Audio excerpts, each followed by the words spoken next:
compartilhar com vocês no livro de Cânticos. Cantares, Cântico dos Cânticos, capítulo 6, verso 10. Livro do Cântico, capítulo 6,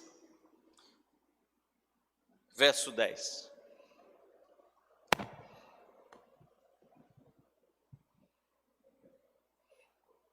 Vamos ler essa porção da palavra do Senhor. Cântico, capítulo 6, verso 10. Quem é esta que aparece como a alva do dia? Formosa como a lua, pura como o sol, formidável como um exército com bandeiras. Pai bendito, graças te damos pela tua palavra. Graças te damos por tê-la em nossas mãos. Graças te damos por pensar sobre ela, por refletir sobre ela, por matutar sobre ela, por razoar sobre ela, por, ó Deus, extrair dela doces, alegres, agradáveis ensinos para a nossa vida. Por isso, ó Pai, fala aos nossos corações nesta manhã, de maneira que possamos sair daqui verdadeiramente impactados pela força do Teu Evangelho. Ilumina, ó Pai, pela ação do Teu Espírito, a cada um de nós. E é assim que te oramos. Não fazemos isso em nosso nome, mas fazemos em nome daquele que foi manifestado na carne, justificado em Espírito, contemplado por anjos, crido no mundo e recebido na glória. É em nome dele que te oramos. Amém. Meus irmãos, todos nós sabemos, e eu penso, não tenho, que o livro de Cantares ele tem duas interpretações, dois modos de você, ou dois sistemas, ou dois critérios, ou dois tipos de exegese para esse livro da Bíblia. Um que prestigia a escola de Alexandria, que é o critério literal. Aliás, é o critério típico, ou também chamado de critério alegórico. E este modelo de interpretação, ele apresenta o livro de Cantares como uma relação entre o Senhor e a sua igreja. O Senhor e o corpo de Cristo. O Senhor e aqueles que Ele elegeu para serem o seu povo, o seu rebanho. Há um segundo método, um segundo critério, que representa a escola de Antioquia, que vai produzir uma hermenêutica do livro de Cânticos, a partir do critério literal, ipsis literi, palavra por palavra, verbo por verbo, expressão por expressão. Ele vai analisar a literalidade do texto. Os doutrinadores, os bons doutrinadores, e certamente o reverendo Antônio se filia a eles, utilizam o critério literal para examinar e fazer uma boa exegese do livro de Cântico. Ou seja, que este livro, ele trata da relação entre um homem e uma mulher, da bênção do casamento. Mas eu queria, nesta manhã, pedir enseja, pedir licença para usar deste texto para interpretá-los sob o aspecto que também é muito interpretado e muito usado, que é a interpretação alegórica. E olhar para esse versículo aqui, para esse verso 10, e a partir dele evidenciar e trazer algumas aplicações no que diz respeito aos aspectos representativos da Igreja do Senhor, trazidos nesse versículo 10 aqui. E é sob a veia da interpretação alegórica, eu gostaria de, muito embora os grandes doutrinadores venham subscrevendo no método literal, mas eu peço aqui a oportunidade de retratar esse texto a partir de uma interpretação de Cristo com sua igreja, e eu gostaria de utilizar esse viés para a gente analisar esse texto, que fala de um tipo de figura, de um tipo de imagem. Na verdade, ele trata de 4 descrições acerca do que seria a Igreja do Senhor. E a primeira delas, o primeiro cenário que esse texto nos traz à mente, volto a dizer de maneira alegórica, é que ele denomina a igreja como uma alva. A igreja aparece como uma alva do dia. Como a alva, a igreja também rompe a escuridão. Quando a alva chega, queridos, quando o amanhecer chega, quando a aurora do dia chega, o que ela faz? Ela dissipa as trevas. Ela vai entrando, ela vai rompendo, ela vai chegando, ela vai adentrando, ela vai expulsando a noite, até chegar o dia perfeito, até chegar a plena luz do dia. E aí as trevas vão embora, as trevas vão se dissipando, a luz vai ganhando, vai adentrando, vai conquistando, vai crescendo. Esta é a igreja. A igreja aparece exatamente no meio das trevas. Aparece iluminando todas as coisas. O mundo está mergulhado em trevas. Trevas culturais, trevas filosóficas, trevas espirituais, trevas políticas. E é exatamente isso que o Evangelho faz. Ele vai fazendo, ele vai trazendo entendimento, ele vai trazendo compreensão, ele vai trazendo discernimento, ele vai trazendo luz. Essa é a razão do Evangelho. Se você analisar do ponto de vista histórico, os grandes conceitos da sociedade, ali teve presente a igreja. Ali teve a participação efetiva da igreja, veemente da igreja, a dignidade da mulher, a abolição da escravatura, a participação democrática do povo na gestão política, as instituições filantrópicas, muitas das revoluções sociais que o mundo contemplou, que o mundo vivenciou, que o mundo historiou, que o mundo registrou, teve a presença marcante da igreja, preponderante da igreja. A igreja é a alva do dia. A igreja é aquela que dissipa a escuridão.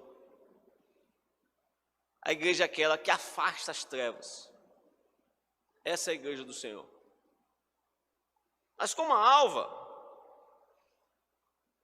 alva tem uma segunda peculiaridade. além dela dissipar as trevas, além dela buxuriar as trevas, a alva, ela traz o despertamento do sono. Quando o dia chega, o que a gente faz? A gente acorda, né? À noite a gente dorme, vem um sono. Não é assim com você? Você se deita, se recolhe, e quando amanhece o dia, você desperta do sono. Você se levanta, é hora de ação, é hora de despertar, é hora de trabalho. E a Bíblia nos orienta assim também. Ela diz que desperta, ó tu que dormes, levanta-te dentre os mortos, e Cristo te iluminará. Grande texto de Romanos, que Deus usou para conversão talvez do homem mais importante na história do cristianismo, depois de Paulo, que foi Agostinho de Hipona. Lá em Romanos 13, 11 e 14, ele vai dizer que a presença da igreja no mundo traz o despertar do sono da morte. O mundo sem a igreja está morto em seus delitos e pecados. A única instituição capaz, e eu vou aproveitar para ler lá o livro de Romanos,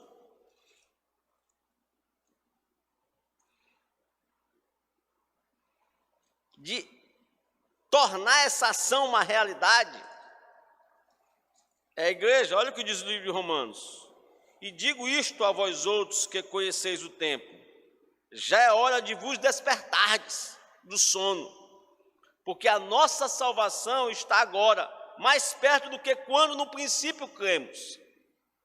Vai alta a noite e vem chegando o dia. Deixemos, pois, as obras das trevas e revistamo-nos das armas da luz. Andemos dignamente como em pleno dia, não em orgias e bebedices, não em impudicícias e dissoluções, não em contendas e ciúmes, mas revesti-vos do Senhor Jesus, e nada disponhais para a carne no tocante às suas concupiscências. A alva tem essa peculiaridade, a alva tem essa grandeza. Mas também há uma terceira característica da alva. Pensa aí num dia de sol causticante, num dia de sol duro, esse que muitas vezes ocorre, que nós sabemos muito bem, que conhecemos muito bem aqui na nossa cidade. Aí vem a noite escura, abafada, calorenta.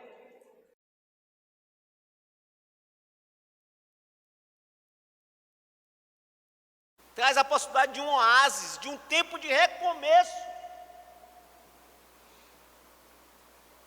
para nossas vidas. O Evangelho nunca vai ser tardio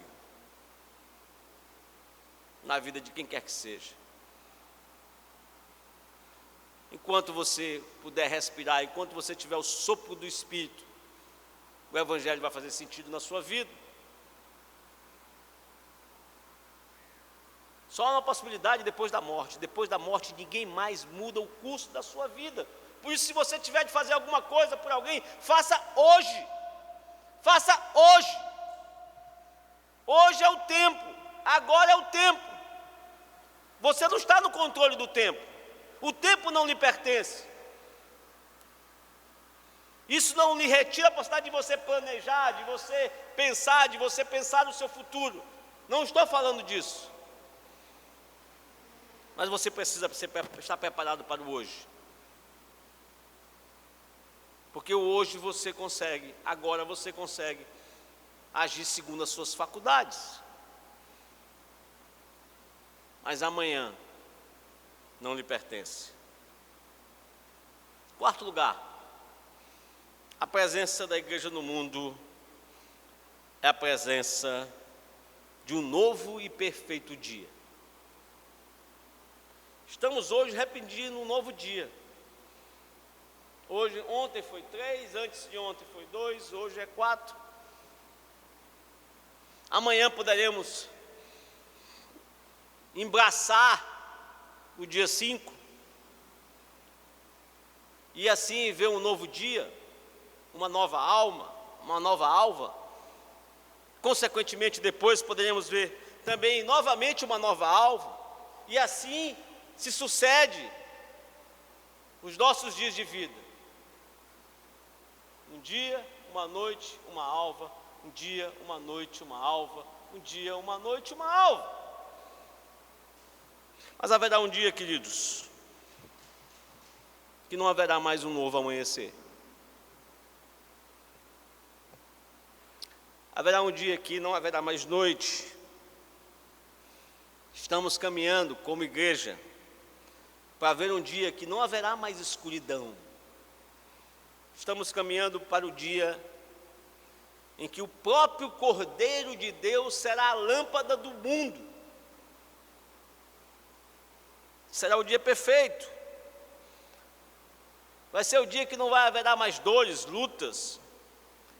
Vai ser o dia que as nuvens não serão mais cinzentas.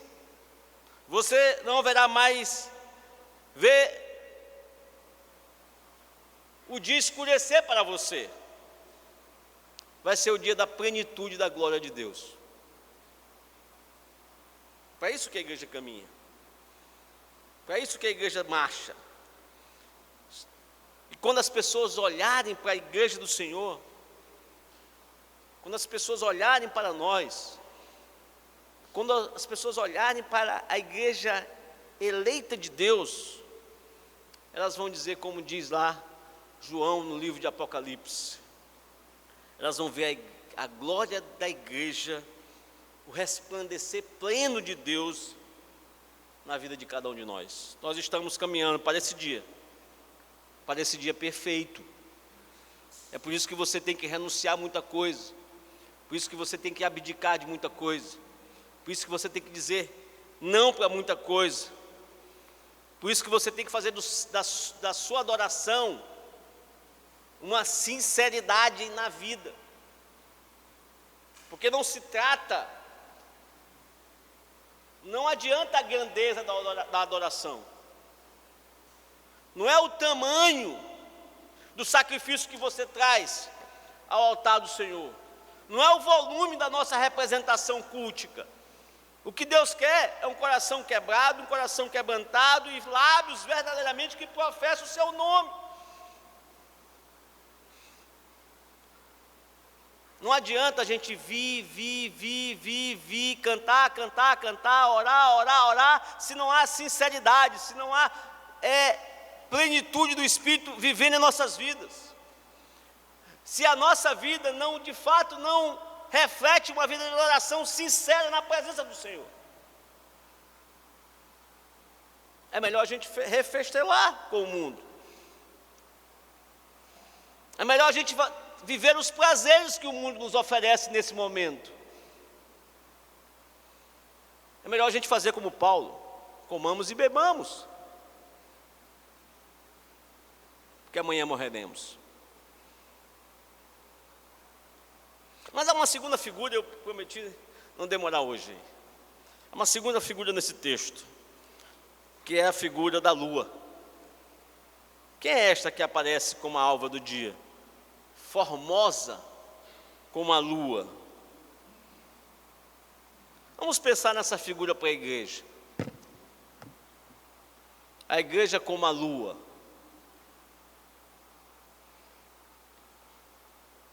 A igreja é a lua que reflete a luz de Cristo. A sua presença é inefável no mundo, é incomparável no mundo. Portanto, calha bem a pergunta: quem somos nós? igreja? Queridos, nós somos filhos de Deus, somos ovelhas de Cristo, somos morada de Deus, somos a menina dos olhos de Deus, somos a verdadeira herança do Senhor, somos a delícia de Deus, somos as pessoas que Deus depositou o seu total prazer.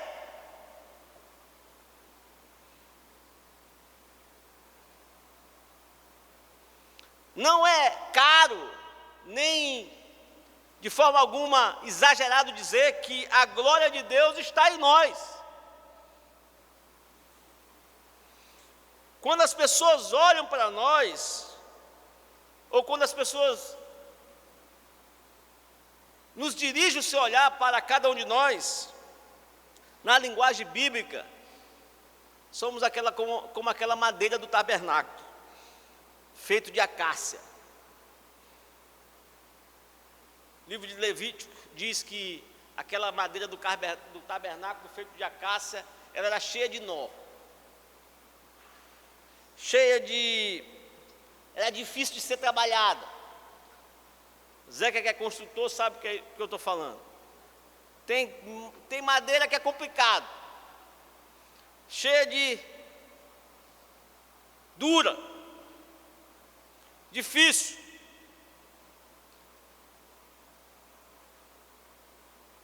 Essas somos nós. Mas a Bíblia diz que essa madeira de acácia, ela foi revestida de ouro para fazer o tabernáculo.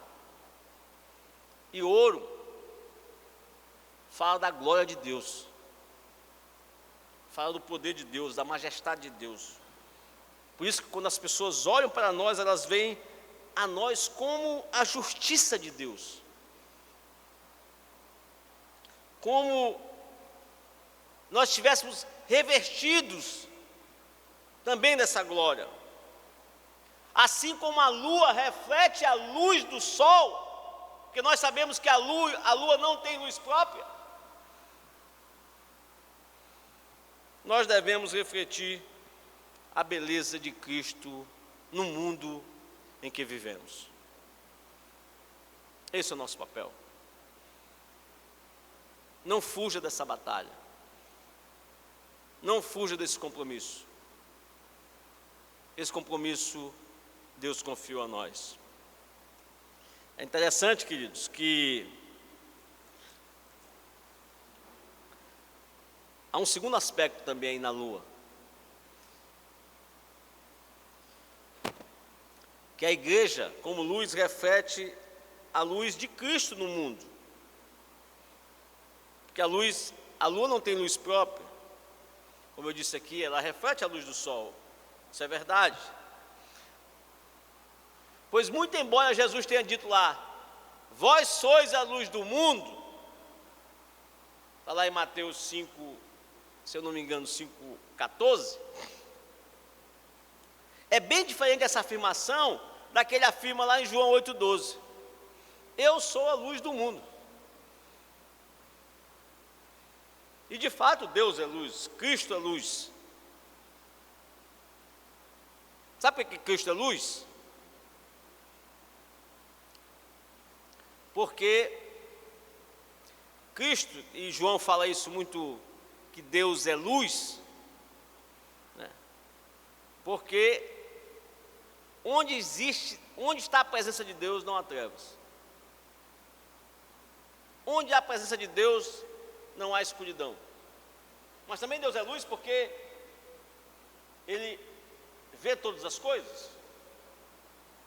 Ele vê a sinceridade do nosso coração, Ele conhece, não adianta a gente enganar a Deus. A gente engana os outros e às vezes até a si mesmo. 1 João fala isso, que às vezes o pecado da mentira em nós é tão grande que nos engana a nós mesmos. Mas jamais é capaz de enganar a Deus. Então Jesus é a luz do mundo no sentido de que Ele é o sol da justiça. Ele tem luz própria.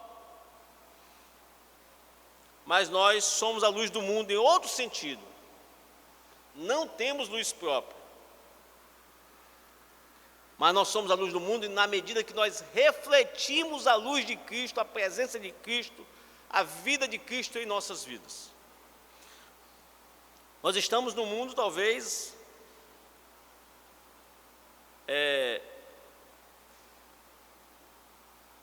muito difícil de ser impactado pelo poder do Evangelho. Talvez em nenhum momento da nossa história a gente vivenciou isso.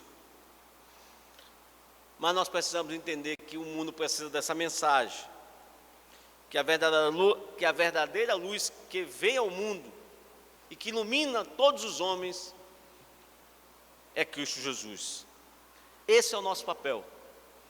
Esse é o papel da igreja. Revelar a luz de Cristo no mundo. Onde você chega, a luz de Cristo tem que chegar com você. Onde você vai, a luz de Cristo vai ter que ir atrás com você.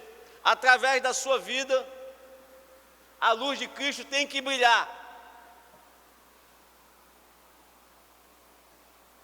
Isso é o que o livro de Cantares nos ensina a partir da exegese deste versículo 10. Mas há um terceiro aspecto na lua, interessante, é que a lua, ela passa por diversas fases, né? Tem a fase, vamos lembrar aí agora aí, os nossos adolescentes que estão aí estudando, quais são as fases da lua? Tem a fase nova, tem a fase crescente, a fase minguante e a lua cheia. Às vezes, se a gente for analisar um ponto de vista histórico, a história da igreja, muitas das vezes a gente vê a história da igreja, no curso da história, que ela está apagada, parece que ela não existiu.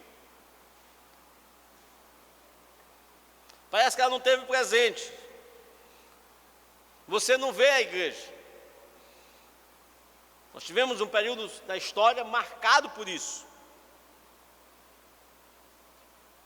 A própria Bíblia diz, quando retrata a história de Elias, e ele diz: Senhor, só ficou eu. Cadê o resto do povo? Estou sozinho. Então, muitas das vezes na história da igreja, a gente vai ver, cadê a igreja? Onde está a igreja? Cadê a igreja que não se faz presente nisso?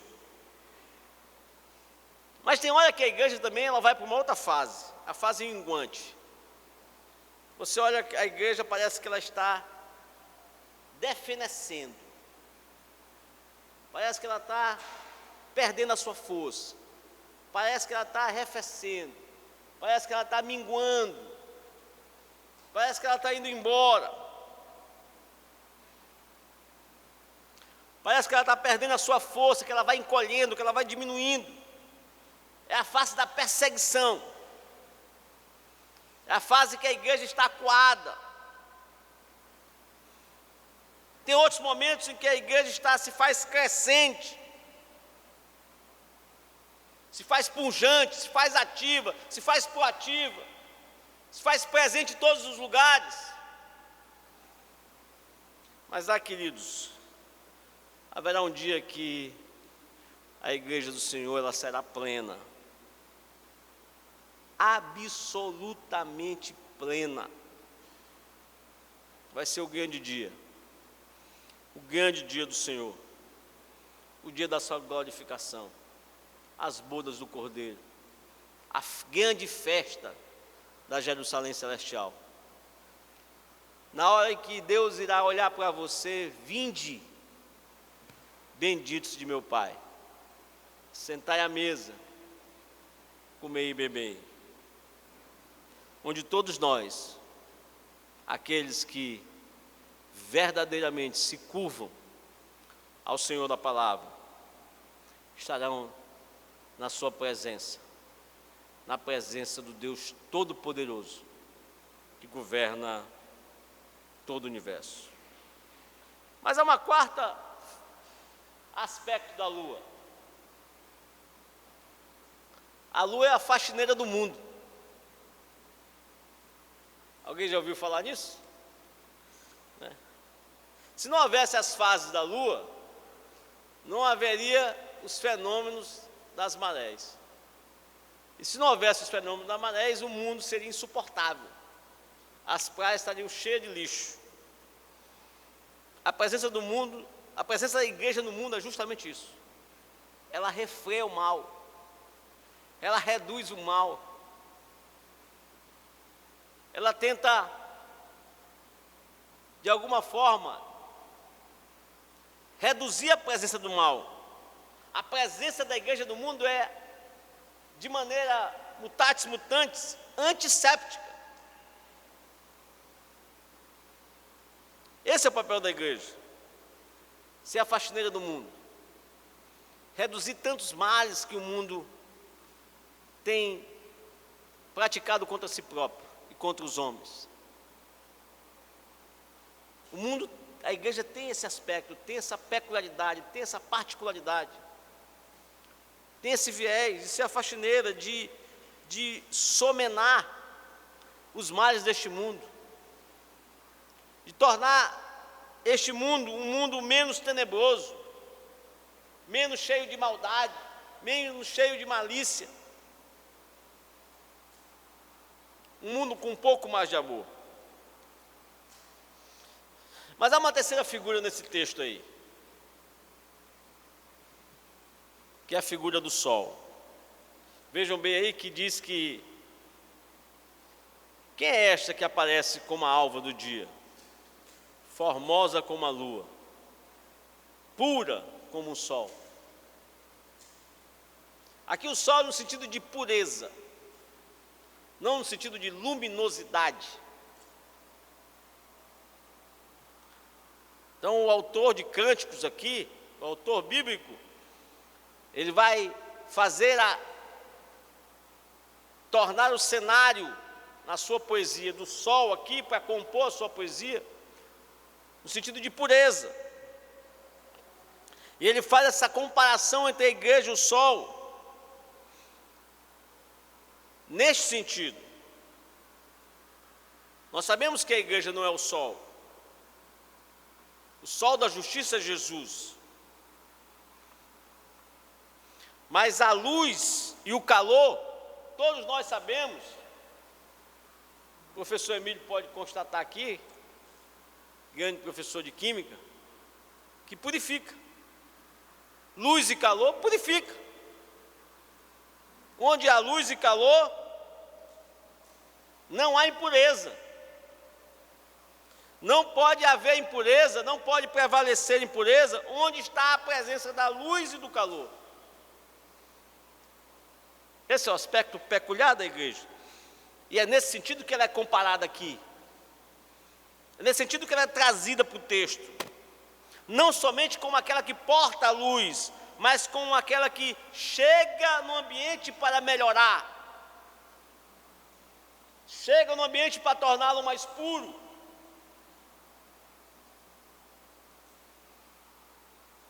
Esse é o aspecto do texto.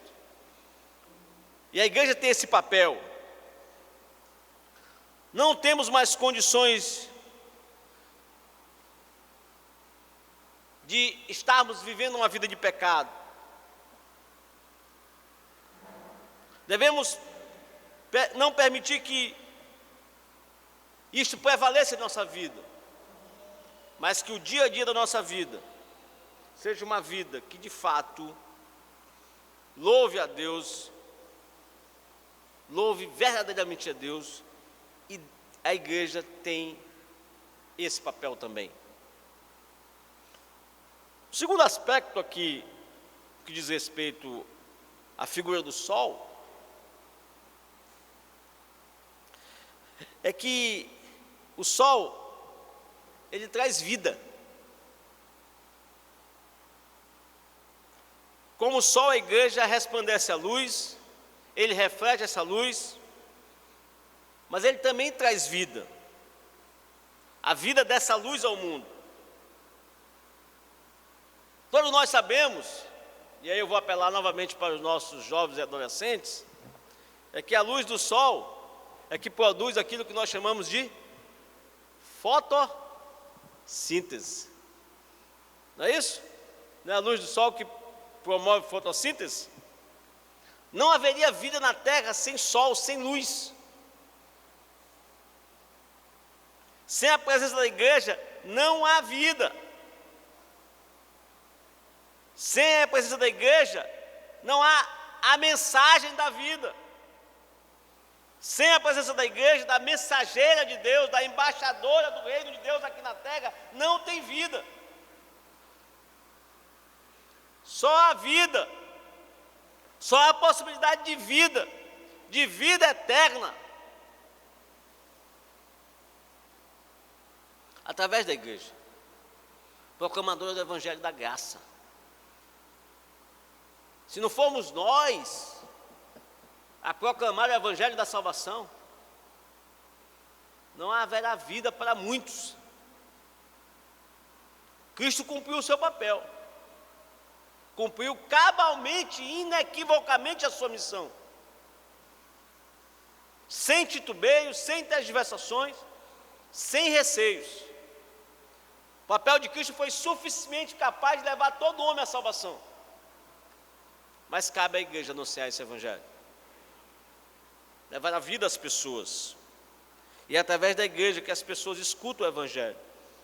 É através da igreja que as pessoas vão ter, que a gente vai permitir a produção de vida e a transformação de vida. É através da igreja que o coração das pessoas serão transformados. Daí a importância da igreja. Sem ela, não há possibilidade de vida. Mas há um terceiro aspecto interessante no sol. É que o sol aponta a direção. Já perceberam? Que a luz mostra a direção e perigo. Você já viu no aeroporto, quando você chega, tem aquelas luzes ali para iluminar a aeronave. Quando você chega num porto, tem lá o farol para iluminar, né, o navio. Assim é o sol, ele dá direção. Então a igreja tem o papel de apontar o rumo certo, apontar o caminho certo. Quem tem a mensagem diretiva, condutora, enviesada para o caminho correto, nesta vida terrena, somos nós. Não podemos nos calar, não podemos arrefecer, não podemos de forma nenhuma nos intimidar. Nós temos a verdade, nós temos a palavra que traz vida, nós temos a palavra que traz esperança. Nada neste mundo de porta fora se compara à missão da igreja como transportadora da mensagem que leva a vida eterna. Esse é o papel da igreja, apontar o rumo, apontar a direção. Quem anda na luz, queridos, não tropeça. Quem anda na luz não cai. Nós é que apontamos os riscos e os perigos desta vida, as ameaças desta vida. Somos nós que dizemos, somos nós que assinalamos, somos nós que apontamos. A igreja tem essa função primordial. Por isso não podemos nos calar. Mas para finalizar, o autor de Cânticos traz uma quarta figura. Ele vai dizer que a igreja é um exército com bandeiras. E de fato é. A igreja é um exército comandado por esse supremo general, por esse supremo comandante, que é o nosso Deus. Você é um soldado desse exército. Você não pode arrefecer. Você não pode se calar. Você não pode esconder para si conhecimento da verdade da palavra. Você não pode se encavernar e virar as costas para o mundo. Você tem que refletir para o mundo esse amor incomensurável que Deus derramou sobre as nossas vidas. Temos que ir para o enfrentamento. Como exército, temos que ir para a luta. Como exército, não podemos ficar presos em quatro paredes. Como exército, queridos, temos que ir para o combate. E eu vou dizer uma coisa nesta manhã, para mim e para você. Esse combate não é carnal. Esse combate não é material. Não é de conhecimento. Não é de destreza. Não é de recursos. Não é força com força. Não é capacidade com capacidade.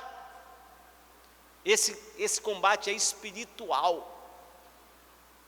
Se você não tiver fortalecido dentro da sua própria casa, para falar com autoridade, você já perdeu a batalha ali mesmo.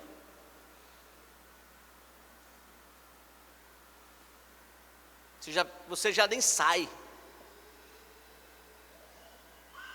Por isso que nós temos que refletir sobre essa batalha, que é uma batalha espiritual, que muitas das vezes nos acovarda, que muitas das vezes nos intimida, que muitas das vezes nos deixa apequenados, porque não temos a ousadia, a intrepidez, o arrojo, de nos levantarmos e falarmos daquilo que nós temos a plena convicção que é a verdade. Nós somos um exército com bandeiras. E um exército com bandeiras é um exército que marcha. Um exército com bandeira é um exército que caminha.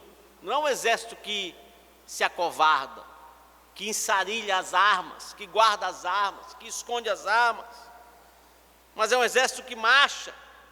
É um exército que tremula o seu estandarte, que dá preja à sua bandeira. É um exército que fala com vigor. É um exército que vai de rumo à conquista e à vitória. Por fim, queridos, quero dizer que a igreja é um exército vitorioso.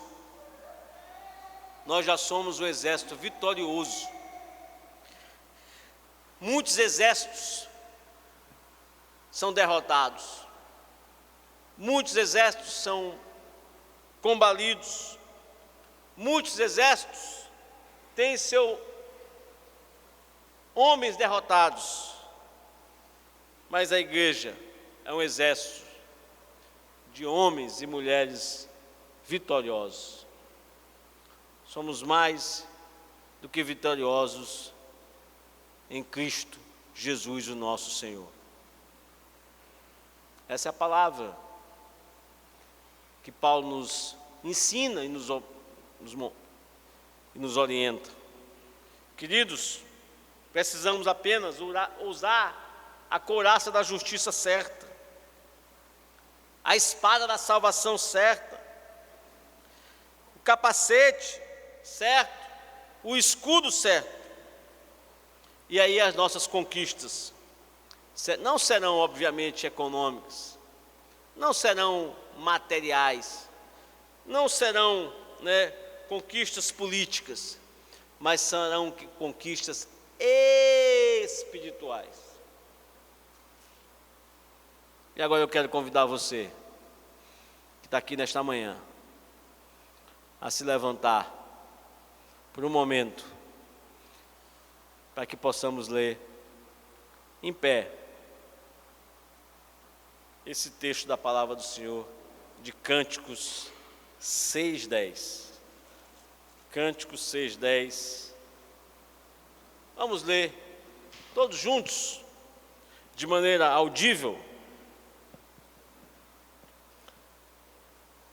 Quem é esta que aparece como a alva do dia, formosa como a lua, pura como o sol, formidável como um exército com bandeira? Vocês podem responder essa pergunta agora? Que Deus nos abençoe, queridos. Amém.